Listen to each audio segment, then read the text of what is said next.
Salut! Aujourd'hui on va faire un petit retour sur l'ensemble de notre potager. On est au mois d'avril et c'est vrai qu'en ce moment ce n'est pas facile du tout. Alors on va dire les températures, ça va encore. Là toute cette semaine, ils annoncent des bonnes températures, un petit peu de baisse là milieu de semaine.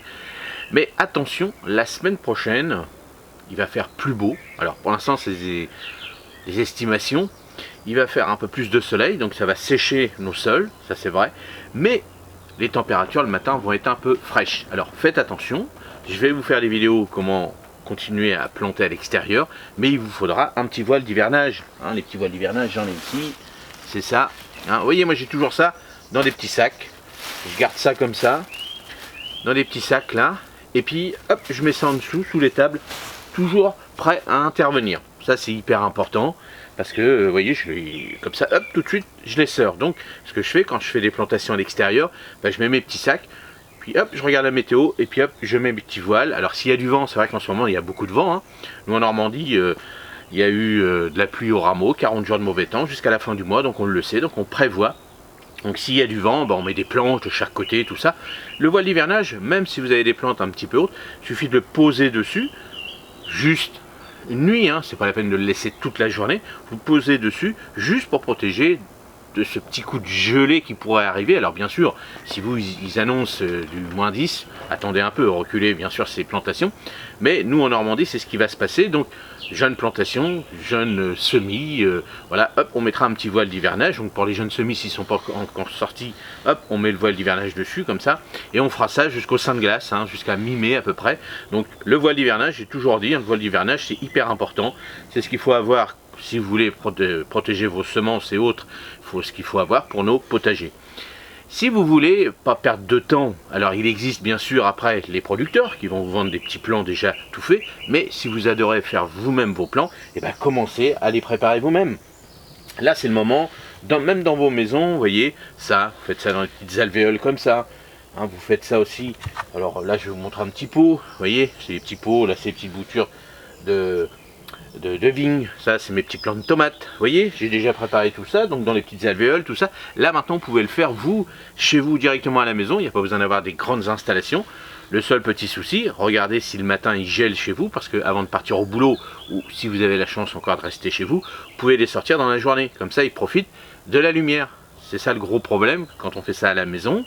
Alors on voit un peu partout, mais j'ai mes jeunes semis, ils bougent plus, ils font plus rien. Oui, parce que maintenant, une fois qu'ils sont sortis, ils ont besoin de l'air, d'oxygène, de lumière, de chaleur et autres. Donc il faudra les mettre à l'extérieur. Donc hop, vous jouez comme ça, vous les sortez, vous les rentrez, vous les sortez, vous les rentrez.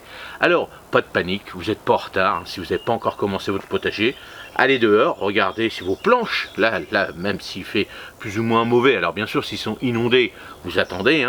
Alors le petit souci aussi qu'on peut avoir, une petite astuce pour plutôt éviter que vos sols soient gorgés d'eau, si vous avez un sol argileux, continuez à mettre du compost, et puis au pire, surélever un petit peu, comme ça, l'eau va aller un peu, vous savez, quand on fait les buttes des pommes de terre, l'eau va aller dans les buttes, et puis vous pouvez commencer à planter dessus, alors léger, tranquille, si c'est vraiment engorgé d'eau depuis une semaine, 10 jours, vous laissez, ça sert à rien de planter là-dedans, ça sert à rien, surtout si vous avez des sols argileux, mais n'oubliez pas, si vous avez des sols argileux, continuez à ajouter du terreau, du compost, des choses comme ça, et vous verrez que vos sols seront plus en plus filtrant et non pas boueux. Vous voyez, on sait bien tous, quand on a de l'argile, quand on marche dessus, vous voyez, ça colle et autres. Si vous mettez du compost comme moi j'ai fait dans mon potager, au fur et à mesure, dès lors qu'il y a une pluie, hop, ça filtre bien.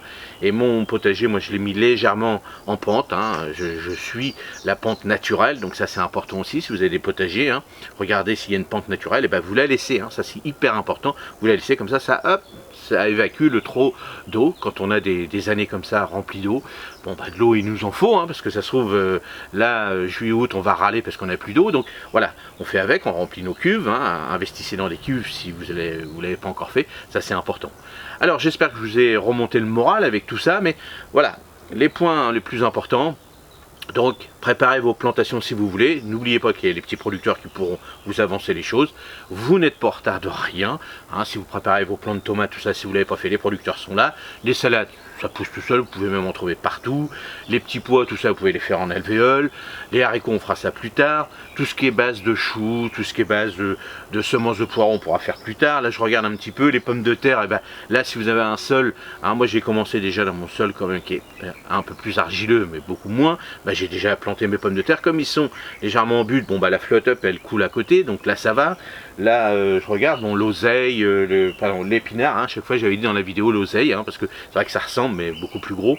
Et les épinards, bah, vous les faites en micromotte à la maison, ça pousse rapidement, les petites salades. Puis hop, vous jouez avec, vous les ressortez, vous les rentrez, vous les ressortez la nuit, quand il fait un peu plus froid, en sachant que tout ce qui est légumes, feuilles, même si la nuit est à 4-5 degrés et puis qu'il y a déjà des vraies feuilles, vous pouvez les laisser dessus. Si vraiment vous n'êtes pas sûr, hop, un petit voile d'hivernage. Allez, j'espère que je vous ai remonté le moral. C'est vrai que c'est pas facile, mais vous inquiétez pas, vous n'êtes pas en retard. Dites-moi dans les commentaires si vous voulez d'autres informations sur le monde du potager. Et puis moi, je vous dis, passez une excellente journée, une excellente bonne soirée si vous regardez ça ce soir. Et puis à la prochaine vidéo. Salut et merci.